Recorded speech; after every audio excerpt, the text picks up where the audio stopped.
In today's video, I'm going to teach you 2025 set up Squarespace form email notifications, beginner tutorial vertical bar, how to change form storage. Let's start at the very beginning. Open your web browser and search for Squarespace. From there, head to the official Squarespace account page and click login. Sign in with your credentials the way you normally do. Once you're in, you'll land on your dashboard. Choose the website you want to work on so we can update where your form submissions are sent. Next, click Edit Site to open the visual editor.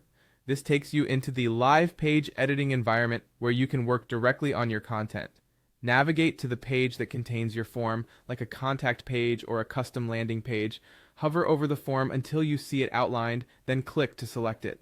Look for the small edit icon, usually a pencil or settings button, and click it to open the form's settings panel. Inside the form settings, go to the storage tab. This is the control center for where your submissions go and how they're stored.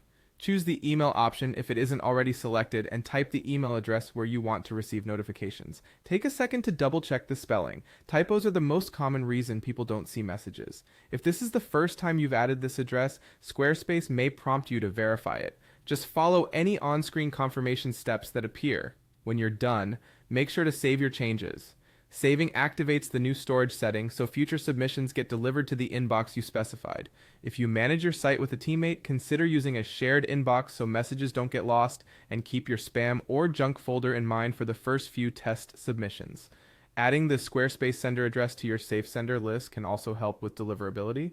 While you're on the storage tab, it's good to know this is also where you can connect other storage options in the future, like spreadsheets or automation tools, but for now, we're focusing on email notifications only. Remember, the email you enter here is not shown on your site. It's just where the form sends its notifications behind the scenes. That's it. You searched for Squarespace, logged in, opened your site, selected your form, clicked the edit icon, went to storage, and added your notification email.